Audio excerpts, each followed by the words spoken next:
Good afternoon. My name's Andy MacPherson. We'll get started in one moment. I like to give a minute or two for people to show up.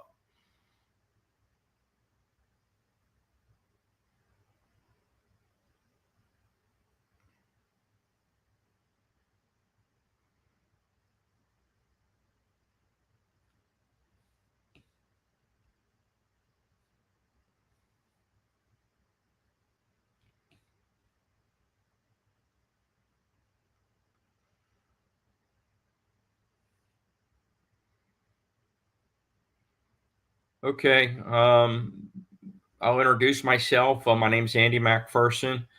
A little history on my private or prior life. I owned a large service center in South Florida.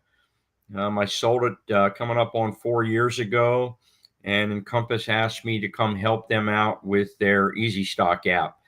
They want a perspective from a business owner, what to do and what not to do, and the goal was to make it rather than from a developer's eyes, from a servicer's eyes. So, we're supposed to be a 90-day gig. It has turned into a 3-year gig, and recently they've promoted me to the training manager. The StreamYard's a great platform. Downside to it is there's no chat talking back and forth. If you have any questions or want me to repeat, or hey, I want to understand, uh, quick comment in the chat and I'll go back to that. It's a very small class today, and it's nothing but a thing to go back and talk about something. It's about a half an hour long. Again, I'm going to focus on kind of the big stuff and very quickly on the little stuff of Easy Stock, and I'll jump right into it. So this is my beloved Easy Stock. It does three things really well. The initial concept was, at this stage of my life, I've been around a long time. And again, I was a large Samsung servicer, and I watched servicers fail. And in my communication with Samsung, that the number one failure was lack of inventory management. So the Encompass said, I want to create a mobile app. Its primary function is inventory management. I want to keep it simple, and I don't want to charge servicers for it. As part of that process, we included looking up parts by model number, finding your part number. It will give you availability and price and an estimated delivery date. It has some auto replenishment features to it.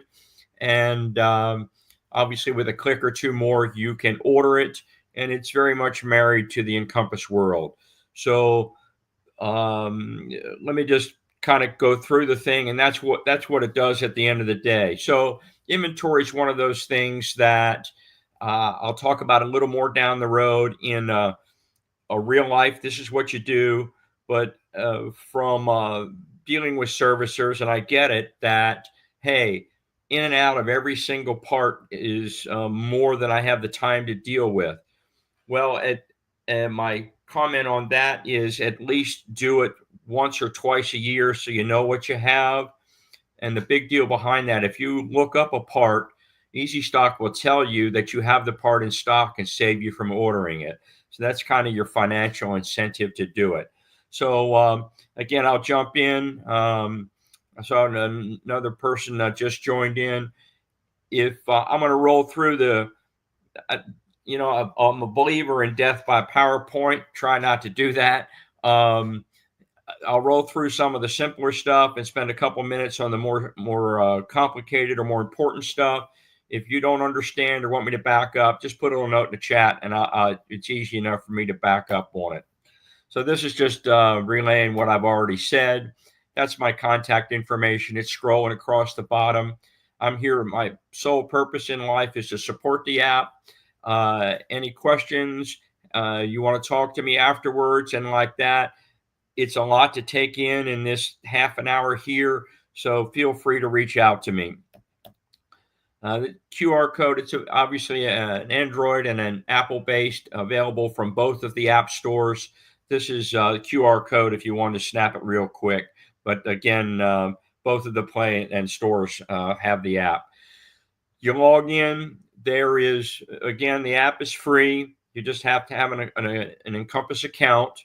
You log into the app the same way, the same login and password you would use at encompass.com. It's just that simple. Log in and it brings you to the home page. This is the home page here, and a couple of changes that we've made. And this PowerPoint, it's really only a few months old, and we're continuing developing this app. This is not a one and done. It's come a long way from when I first came on 3 years ago. So the parts search function, we've renamed it as what it is. I forget what it used to do, but that's how, where the blue arrow is in the first screenshot, there is how you would begin to find a part, and I'll talk more about that in the middle. The middle screenshot, we used to show the your entire inventory on the home page. Some people objected to that, so we moved it back into my truck fleet. And in settings, you can turn that on or off if you didn't want to look at it or want your technicians to look at it. There is the ability to set up technician accounts where they get their own login, and I'll talk about that just a little further down the road. So, and the first part of this is focused on the inventory side of it, and and it's not that long. And the second part of it is focused on the ordering of parts, or looking up part numbers and then the ordering. The looking up part numbers, like I said in the beginning, inventory was the original thought of it. The looking up parts was a secondary side of it. But what servicers have found, particularly if you're not authorized on stuff, finding part numbers is super, super easy. I'm telling you, it works better than Encompass.com, and we're still doing some things to improve it. So, refocus on inventory. We need a place to put our parts, and this looks real complicated, but on the first screenshot, it's my truck fleet, and my screen is super small. Let me just bring it. And you simply create a truck, name it however you're accustomed to naming your trucks within your business. If you call it by a brand, I mean, typically it's called by a text name, doesn't matter, but stick with the lingo that you're used to within your truck. And the other side of it, and I'm looking at the third screenshot here. So you've named the truck, give it some bins. Don't worry about the quantity. You can add or delete bins easy enough. You kind of back out and go in to name your bins, and then name your bins again however you're accustomed to doing it. And if you don't want to name the bins, you just want it in a truck, just give it one bin. Everything for Sam's truck goes into bin 1. If you want to do it by belts, pumps, hoses, or by Samsung, Whirlpool, and GE, name it that way. Again, however you're accustomed to. If you have shop inventory, just name a truck shop and then give it however bins, and again, label it how you're accustomed to doing that. Once you've created the bins, it's from the home page, the first screenshot there, transfer in. It'll bring up your camera becomes a barcode scanner. Read the barcode on the part. It will look at Encompass database and put the part number, give you a description. You tell it how many, and save. The only thing you have to do before that is tell it what truck and bin. Where do I want to put it? It will remember that. So if you're doing a box of parts, you would just scan the barcode, tell it Sam's truck, bin 1, quantity, and save, and it will remember that. So then it's next barcode, quantity, and save, and that's how you add inventory to it. If you have some file at home or at your shop that has a list of inventory, that can be converted and uploaded into Easy Stock without having to do each item. Most of the folks I speak with, they're like, that file's old, I want to start fresh, and then this is how they would be added. You also have, jumping a little bit ahead, we have a desktop version that will do the same thing. There's a $30 Amazon barcode scanner, works really well. It's cheap and it's wireless, and you can do your inventory if that works better for you. So, manual inventory, this is basically the same thing, other than you're telling it manual. You can, if you have something that Encompass doesn't stock, copper fittings or, something out of the, I mean, I use cup or remote controls as an example. You can just give it a name, give it a part number, and I don't spend much time here. You take a picture of it and give it your pricing, and then that becomes part of your inventory. And again, it's just manual and run through the steps, super simple. Managing your inventory, this is where you can see what you've got or look for what you've got. First screenshot, truck inventory.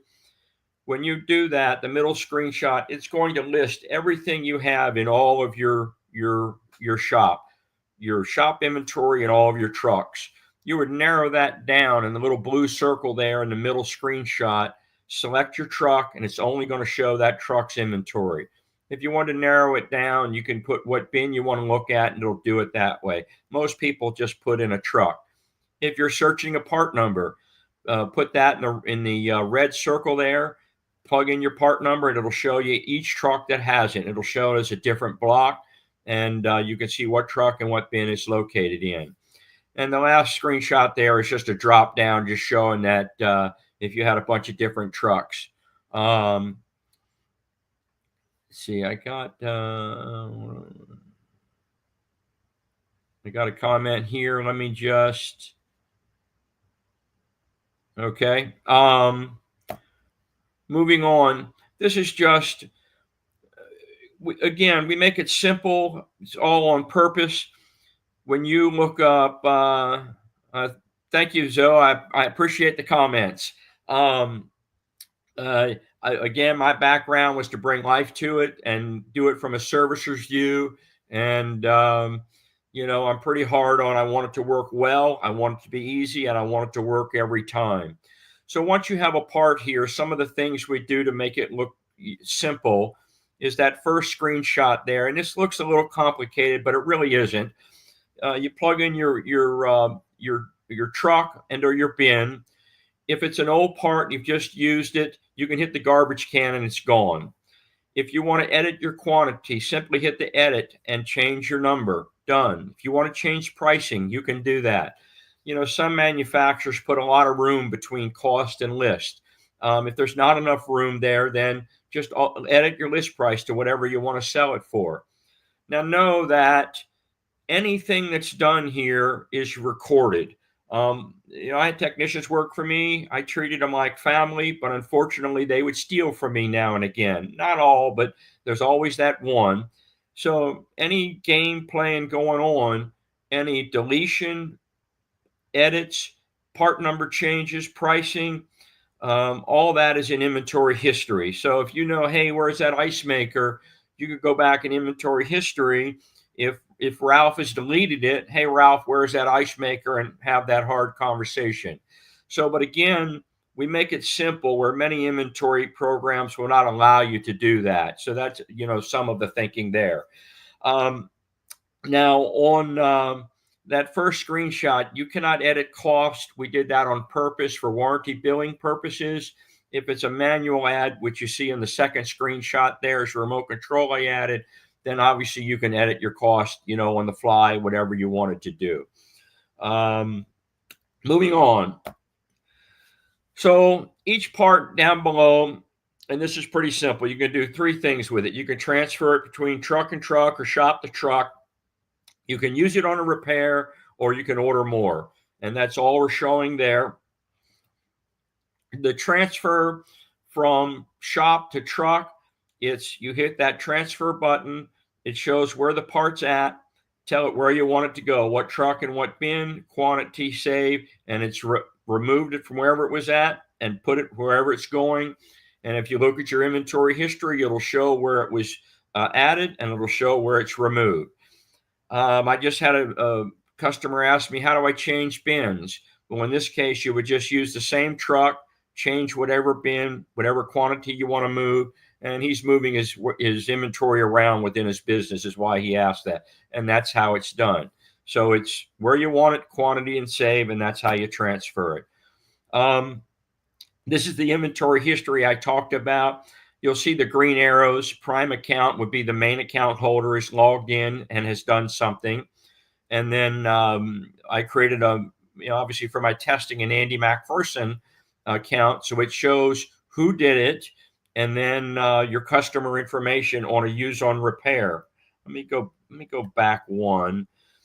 In this, just back here on the bottom of that second screenshot there, you have when you use it on repair, you can put in customer name, or if you're operating off work orders, you can put in work orders. You'll see that in some reporting I'll show down the road, or in your inventory history, it'll show the customer's name and what ticket. So if there was ever some conversation, what happened to it, you can find it here. It has a search function up top. You can put in by part number. It searches by any of the fields that are in there. Moving on. So this is where we're done kind of talking about inventory right now. This is how you find part numbers. And for my world, you're in a customer's home. The drain pump's bad. I need to know what my part number is, how long for I can get it, what's the price. So I give Mrs. Smith the cost and give her a date when I'm going to get her unit up and running again. So part search, middle screen is where you would enter your model number. From there, I just put a piece of a Samsung model number. We're looking at the first screenshot there.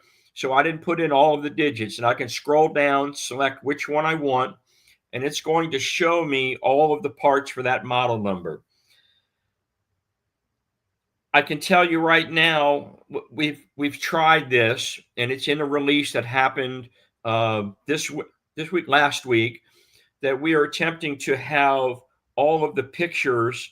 If a part has a picture, bring that up top. And some model numbers, it works well. When you have a picture of a GE box or an LG box, it's confusing that. So in our next release, we'll fix that. And obviously things with a picture are more common, so they're up top. But to fix that, and this has been around a long time, if you look in the third screenshot, just plug in heater, plug in pump. Maker is the keyword on a Samsung refrigerator for an ice maker, and it'll only bring up those items to help you find it fast. So this is a unit with an exploded view, and if exploded view is available, when you bring up a model number, click on exploded view, thumbnails come up, click on the number with it. Obviously, there's a little bit of a pause between the thumbnails and the big picture. We increase the resolution on that, and it takes a few seconds longer.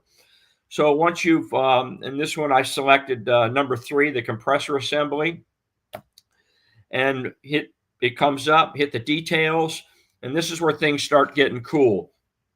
So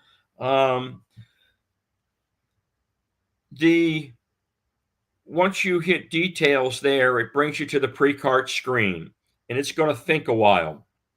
What it's doing is it's looking at where are you at, and what is the closest warehouse to you, and do they have it in stock? And then if they have it in stock, what's the next closest warehouse? And excuse me, that has the part. And then in addition to that, we use EDD, estimated delivery day. We have calculated what time of the day it is. Are you before or after cutoff? And where's the part coming from to give you a day that it should be at your door? FedEx is not perfect. UPS is not perfect. If cutoff's 3 o'clock and you order at 2:59, it may not make that day's run. If you order at 2 o'clock, it'll make that day's run, and the EDD will be accurate. So it's telling me in this case, Fort Lauderdale's got it. This is the day I'm going to have it. It's telling me the next closest warehouse, Atlanta's got more. And the reason for that, if you ordered 6 of something and Atlanta only had 3, Fort Lauderdale only had 3, Atlanta had 3, you just know what you're up against. and then obviously gives the pricing on it. So in the third screenshot, there was an item where Fort Lauderdale did not have it, and the next closest place was Atlanta, and then that's the day I'm going to get it. It's going to add the calculation for the shipping from Atlanta. I'm based out of Davie, Florida, so and I use my old account, and so that's where the shipping times came from. And obviously, these are screenshots for a while. So backing up just a little bit, that middle screenshot, you see where the buy now is grayed out. That's because I was logged in as a technician and I was not given order privileges. So I'm not allowed to order it. I can put it in the cart and an admin can look at it on the desktop version within the shop and decide if I'm worthy to order it. The other screenshot, the last one there, I ordered as my company, or I'm not even sure I was under myself or the company, but I do have order privileges, and I can either put it in the cart or place the order right there. You can add your for reference number. Reference number is about the individual part. The PO number is about the order as a whole. The PO number is now on the outside of the package. That was super important to one servicer, and actually more work than one would think, but the PO number is on the outside of the box. And this is more pre-cart functions. If you have remote technicians, you'll have a drop down. These addresses, I'm looking at the first screenshot. These are addresses that would be, they're put in an Encompass as an additional ship to, and then it remembers it. So if, in this case, if Todd is a remote technician, which he was for me, it'll remember that. And when Todd places his orders, they get shipped to him. It also, moving on to the second screenshot there, the blue arrow, we have a copy and paste function with part numbers now. The tan arrow there, this is one that I see as super important. You found the pump, and before you go, it says, yeah, that's great. Fort Lauderdale's got it, but it says that you currently have this in stock. Click here. You click here, it'll tell you which truck has it and which bin and how many they have. Encompass may not want to hear it, but it saves you from placing a parts order. And just a huge, that kind of feature alone is reason enough to use the app. So moving on. Golly, I can't even see. I'm looking at a tiny little thing, and I am struggling with it, to be frank with you. Oh, it's that's when it's in your cart. It's showing the PO number and showing the reference number. And then again, if you had a bunch of items in it, you have a search function up top, and you can search it by ticket number, part number, PO number to find it like that. Moving on. This is just ordering by part number. It's the same thing we've been through. Plug in a part number, select it. It brings you to the pre-cart screen. You can see how many we've got and where it's coming from and your pricing, and again, add it. I'm getting ready to kind of move to the next step here. Any questions? Hey, back up. I want to see that again. Little comment, and I'll be happy to do that for you. This session, it'll end early, then it's not an hour long. If you're Whirlpool authorized, and only if you're Whirlpool authorized, we will tell you if the part is wiseable and if Whirlpool has it in stock or not. Moving on, a quick reorder. This remembers the orders of the last 7 days, and it literally is, click how many you want and save, and it's a 2-step order process.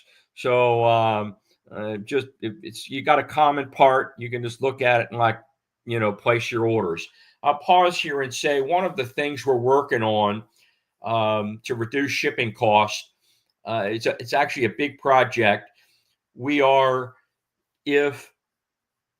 The problem is you could put 3 parts in your cart and they come from 3 different locations, and you'll kind of see that as you're doing it when Fort Lauderdale doesn't have it, And then, an hour later, you put another part in. It's coming from Las Vegas, another part from Atlanta, and end up with 3 shipping charges. So what we're going to be doing in this next release is we are going to look at the orders there. If they're coming from your closest location, it's just done, and you'll never know anything's going on. But if it's coming from multiple locations, we're going to look at it and see if any of our locations has it in one spot. And the example would be one part in Fort Lauderdale, one in Atlanta, and one in Cincinnati. We look at it, we see, well, Las Vegas has got all 3 of them. We're going to ask you the question, do you want the extra couple of days and only have one shipping charge, or do you want multiple shipping charges? And you make that decision. And every situation's different, but I see it as a cool opportunity. Couple extra days in a lot of cases won't make a difference, and save the shipping charges. So that's the next big project we're working on. Moving on. So order history, any orders placed, we track that. You hit order history. You can search any function that you want within it.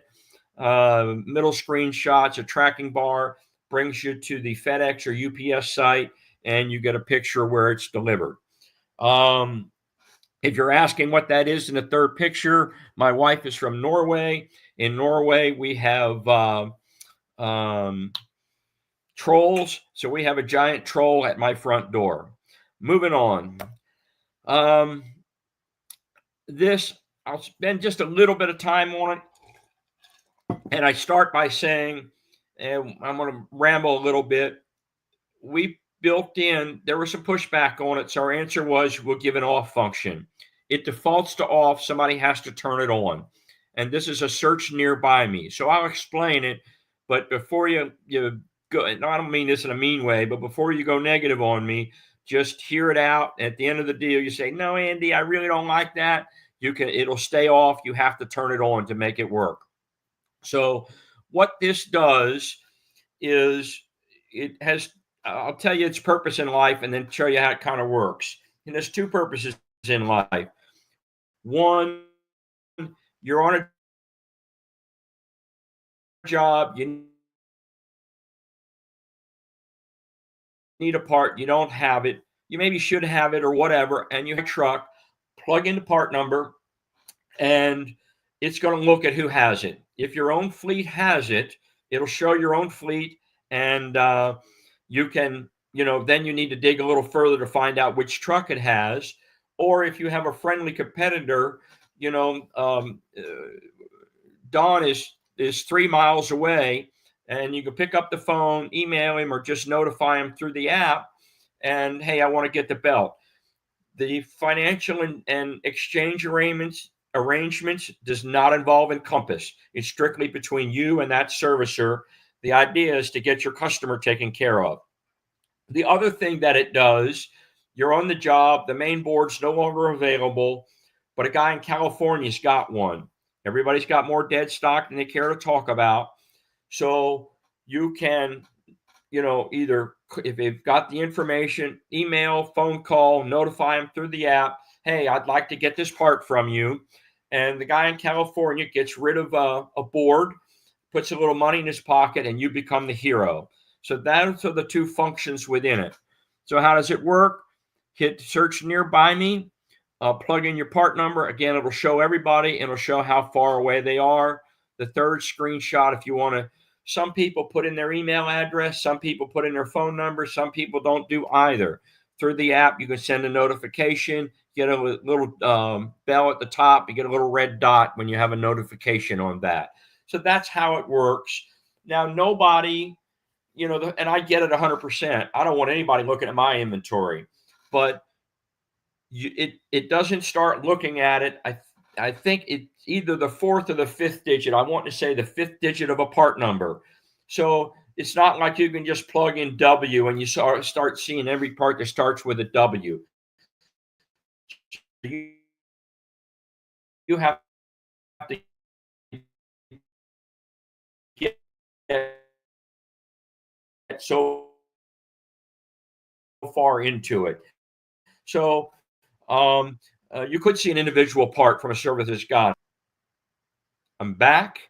Um, the servicers can't see all of your inventory at the end of the day, and I 100% get it. If you can, in your mind, if you say, nope, I'm not interested in that, again, the default is off and you would have to turn it on. Moving on, master search, it basically works the same. It's just gets you there in a different avenue. From the home page, you can plug in a part number. Um, I use a part number for an example here. The second screenshot, you see the little orange boxes that are circled there. This is where you just move it. Originally, it was little white letters and people didn't know what it was. So if I hit, my fleet, it's going to show everything that I've got. The middle one in compass, it says 2. That's 2 options, not 2 quantity. And the last would be search nearby me, and it would show just like hitting the buttons up top, anything that's near me. So the buy now, it used to say buy now, and now it's details. People are afraid to click on it for fearing they would place an order. So if you got a part number up, you can hit details. It will bring you to the pre-cart screen again to see your cost and delivery options on it. Auto replenishment, we've refined this quite a bit, and it's just obviously from a business standpoint. I tell people just keep the bare minimum of inventory. Don't start filling your truck up with stuff and saying, well, I'll use it one day. It just becomes dead stock, and if you don't rotate it out, you're stuck with it. So the stuff that are super fast movers would be something that you would use auto replenishment for. And we made it very simple. Its function is you tell how many you want to keep in stock. It only orders once a week. We're putting some functions in there to allow you how often you want it to auto replenishment.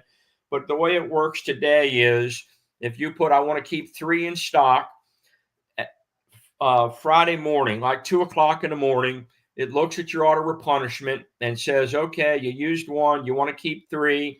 So we've got to order 1. It will place that order Friday with the hopes of being delivered on Monday. You do have to, once you get that order in, you've got to add it to inventory, and otherwise it will constantly reorder that for you once a week. The top 2 arrows from looking at the middle screenshot there, that shows you what inventory I want to look at. I'll look at Andy's truck, and then where do I want it shipped to? Typically, it will be the same. There was a situation where it was not the same, so we put that function in. So what inventory do I want to look at? Put whatever quantities you want to keep, and then where do I want it shipped, and it's just that simple. Lost my I thought was starting to say to talk about inventory. It'll have to come back to me. Oh, yes. I'm going to pause here and talk about inventory in general. And I mentioned it in the very beginning of this, that an inventory program, in order for it to work and be accurate, anything you order has to be put into the app. And not just our deal. And it doesn't matter the inventory. Anything that comes in, you've got to tell the system that you have it, and wherever it's used. If it's used on a repair, if it's pulled to be returned, if it's damaged, defective, you've pulled it to hold it for a job, you've got to remove it from inventory.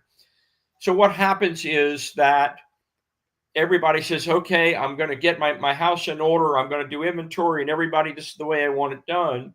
And then day-to-day reality comes in that the techs don't do it the way, or I'm going to get caught up with it, and it just goes to pot in a hurry. So my answer to that is, don't, make yourself crazy over trying to, if you have the due diligence, is the best way to fly. If that due diligence is not there, and be frank with you, that's more common than not by a long shot. Get all your inventory in easy stock. You know what you've got. If you go to order it, you'll see that you've got it. Your pricing will be there, and you'll have some, from a financial side, you'll have some idea what's in each one of your trucks. I kind of miss that in the settings page that you can break down by how many dollars are in each truck, by truck, and you can break that down by bin. So just something to think about from a business standpoint. Moving on. Well, this is the settings page. So the settings, most of it's pretty straightforward. I'm going to look at the second screenshot there, profiles, just asking for address information. The second yellow box there, when you're putting inventory in your part, in putting inventory back in, if you've ordered the part, it's going to look at the invoices and ask you what price you want to use. And this is designed to handle if price changes through the year. So it's just a number of days that you have it look back. You'll go down, you'll see where the search nearby truck off, you have to turn it on. The next is a standard home screen. Just leave it there. If you want to save, if you don't use the app for anything but looking up parts, you can save one click by using the other home page, and it brings you to the parts search page as your home page. In my eyes, it creates confusion. I was overridden on it, so my suggestion is just to leave it where it's at. The bottom part there is the pricing summary that's shown in the settings, are shown in the My Truck Fleet. This is where you can see it or not see it. It also, just above that red bar is your pricing. It's all over the map, so we made it. You can do whatever you want to do. If you want to show cost, you can show cost. If you want to show list, you can just show list. If you want to show anything, you can do that too. And it's a simple select on or off there. This is settings. I just kind of got ahead of myself there. This is, again, the looking at the second screenshot with the blue bar. It just, again, the pricing, what you want to see or what you don't want to see. The last screenshot I just talked about, well, what you want to be your home page. Leave it at the standard home page. It just, the app works. The way the brain works and the way the app works, it just works better that way. And at the end of the day, you're only saving one click. This is FAQ. I wrote it. It's in straight English. If you had a question, again, feel free to contact me. Text, phone call, email, whatever you're more comfortable with. And but if you had a quick, hey, what the heck was he talking about? FAQ is a quick way to look it up. This is I'm moving on into the desktop version. Just a few more minutes. We are selling HVAC parts now, OEM parts, no generics. Just like appliance has gotten, where the parts used to be very generic, not as much anymore. The HVAC industry's gone the same way. They have proprietary main boards in each unit. Motors are kind of universal, but near universal as they used to be. Just we are in the HVAC business, have been for a couple years, and it's very much a growing part of it. This is the desktop version of it. Most people know about it, but there's still some folks out there that don't. Again, this is free. It's found at easystockapp.com. So this is what it looks like. This is designed more for admin. We are moving more of the phone functions onto the desktop. Some of them are there now. This is designed for the folks working within the office to do ordering. It's just, obviously bigger screens and all that. So this is what the home page of that looks like. It's very, very self-explanatory. This would be, you're looking at your inventory page, all of your edits here, search function, transfer. Some people want a hard copy. I get that. You'll see inventory download there. Click that. Excuse me, it's an Excel file. You can manipulate it any way that you want.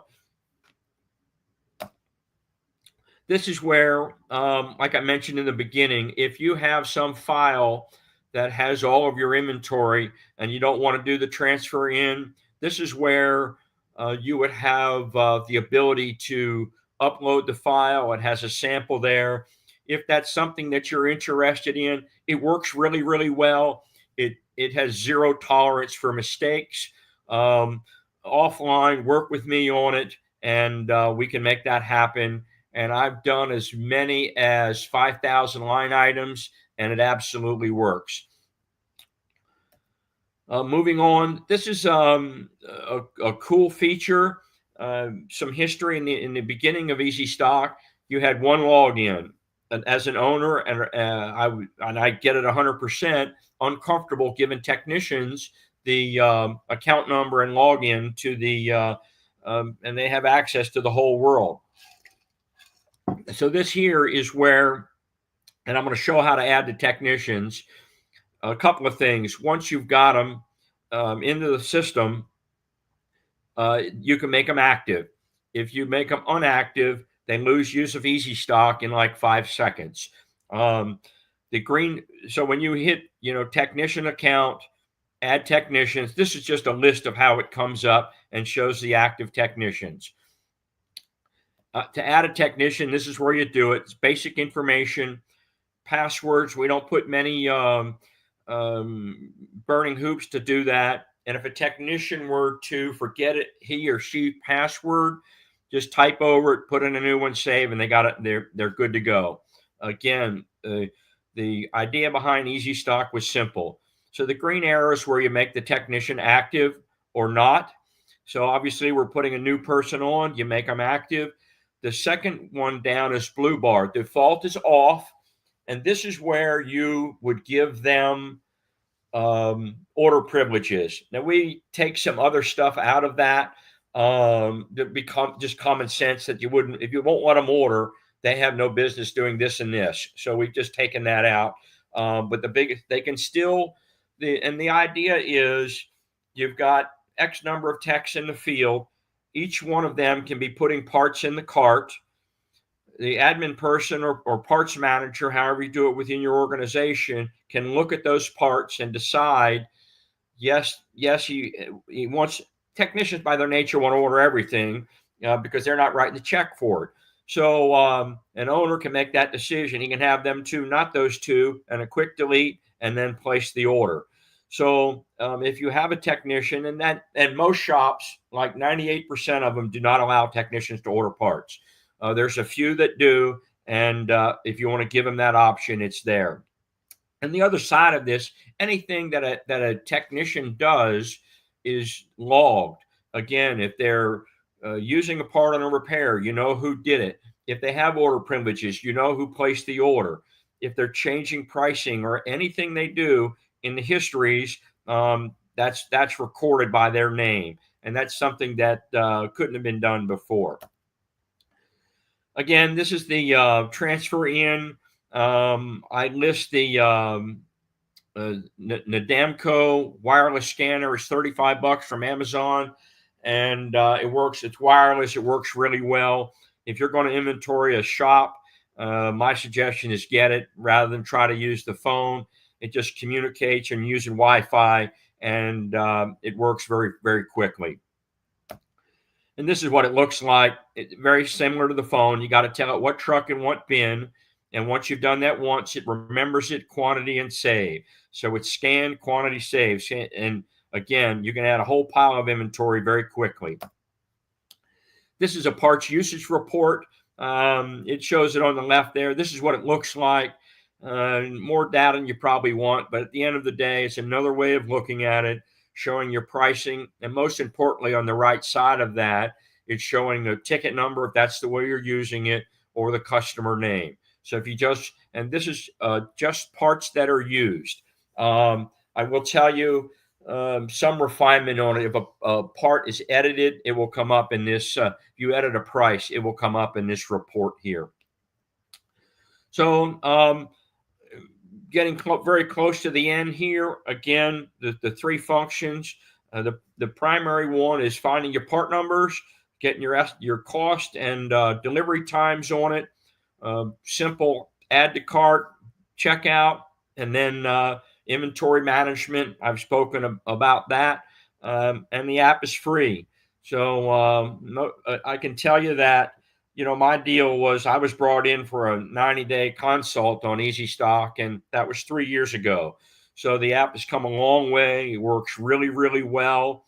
And again, especially if you're not authorized, it's just a godsend in finding part numbers. So that's really, let's see. I'm just repeating myself here. I'll save you. Again, any questions? Go up in the chat. Let me see if I'm going to add this image right now.